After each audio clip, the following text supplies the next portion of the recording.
The Indiana Fever are planning to ship Caitlin Clark to the Los Angeles Sparks.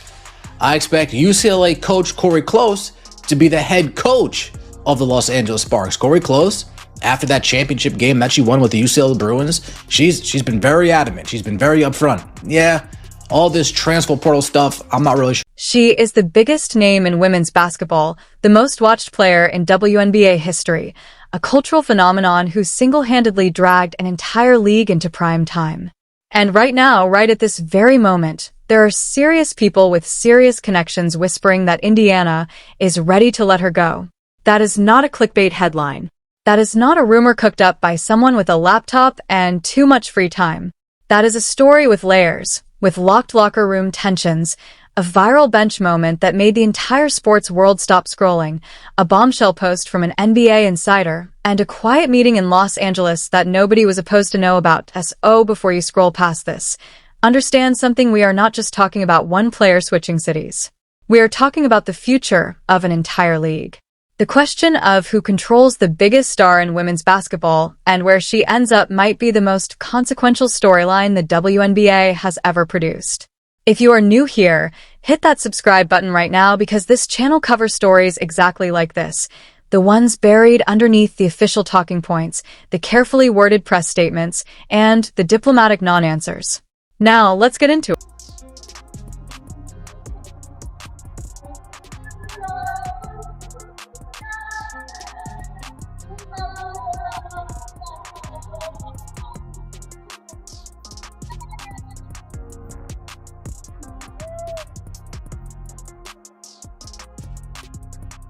It started with a video, a short, unedited, completely ordinary piece of sideline footage that somehow told an entire story in under 30 seconds.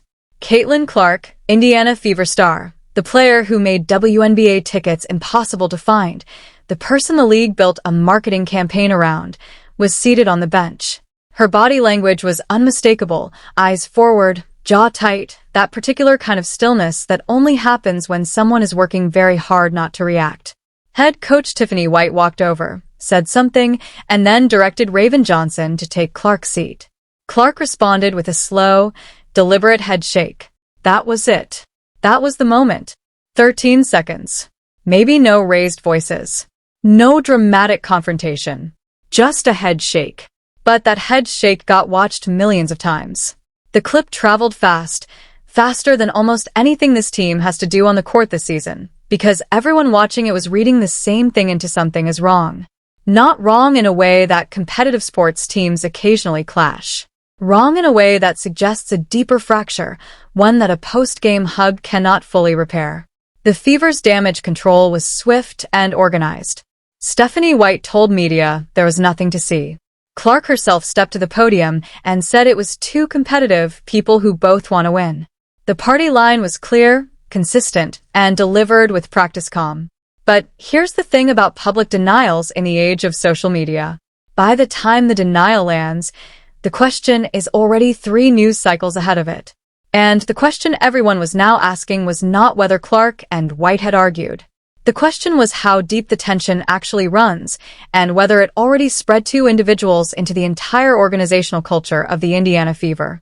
The carefully constructed, nothing to see here narrative started cracking almost immediately, and the crack came from inside the building.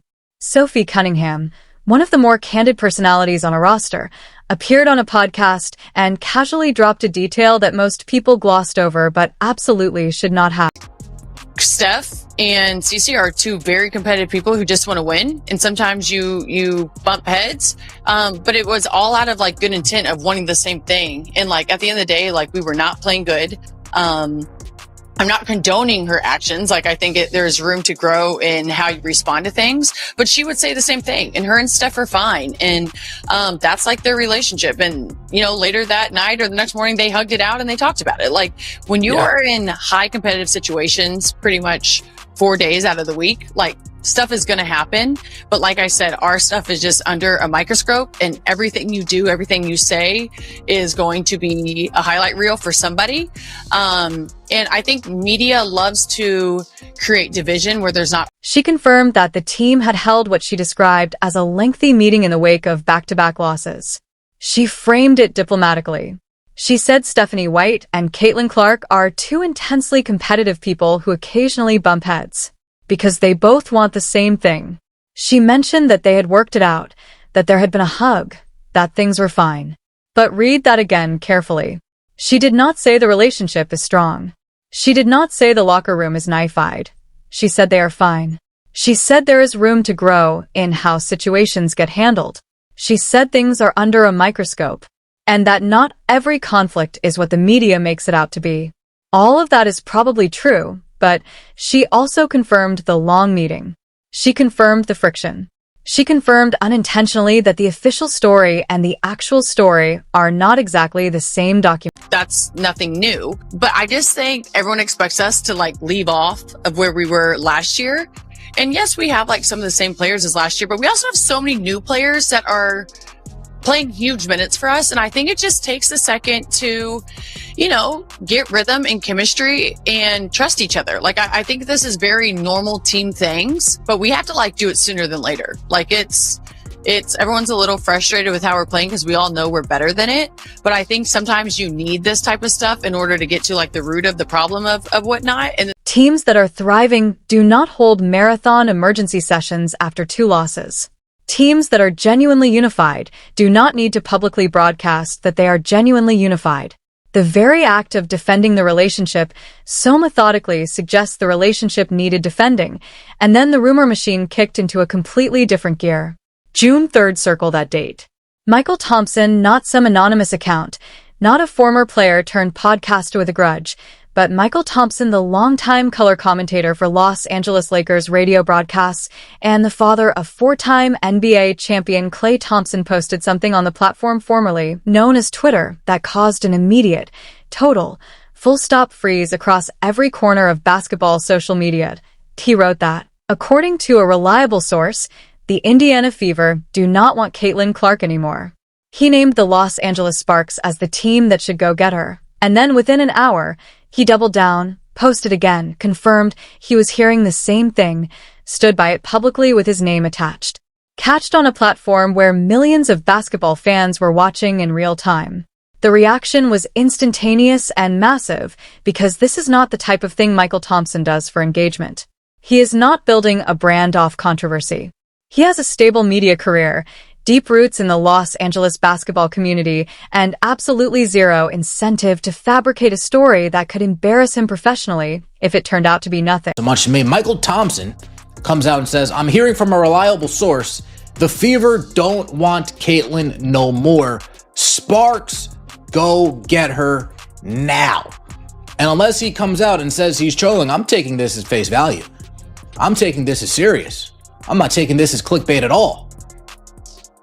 I do believe he has reliable sources. I do believe he has sources within the WNBA. I do believe he has sources within the Los Angeles Sparks. And I do believe it's been floated by him the same way that things have been floated by Dan Dockage. I believe it's been floated by Michael Thompson.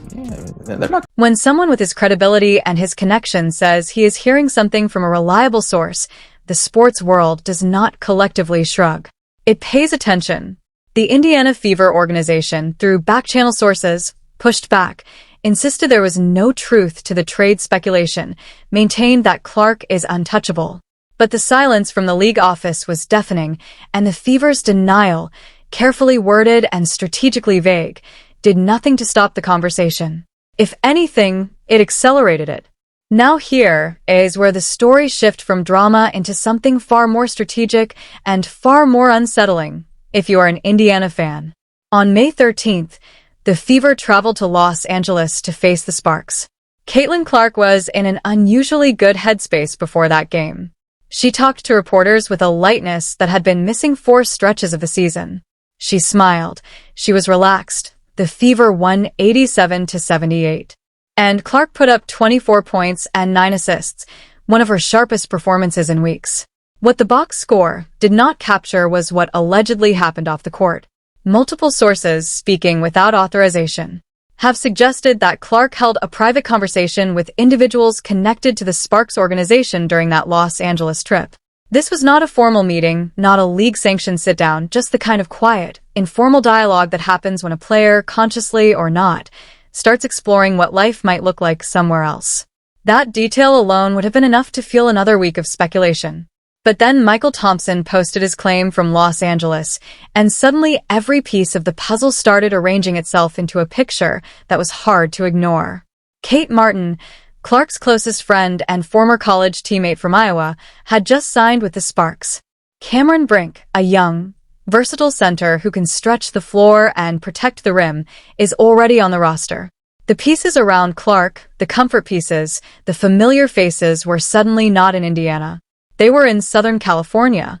Whether that is coincidence or strategy, the basketball world cannot stop arguing about it.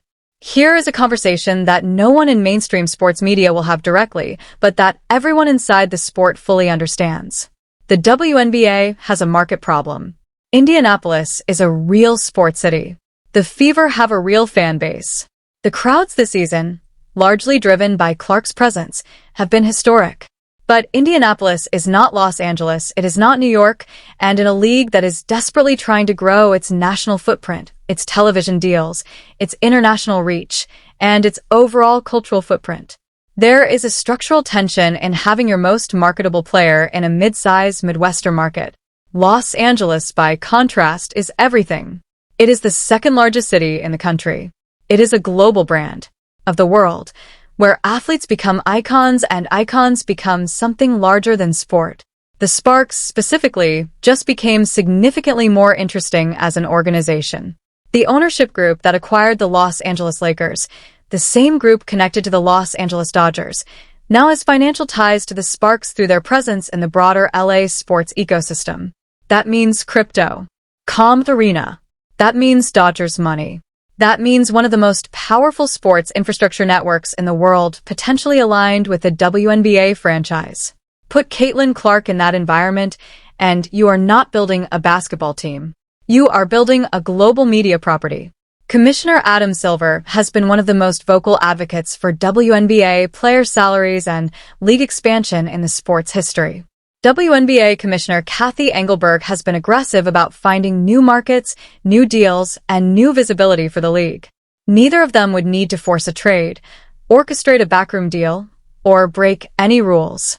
All they would need to do is allow the conditions to exist where the market corrects itself, where the financial gravity of the largest possible platform eventually pulls the most marketable player toward it.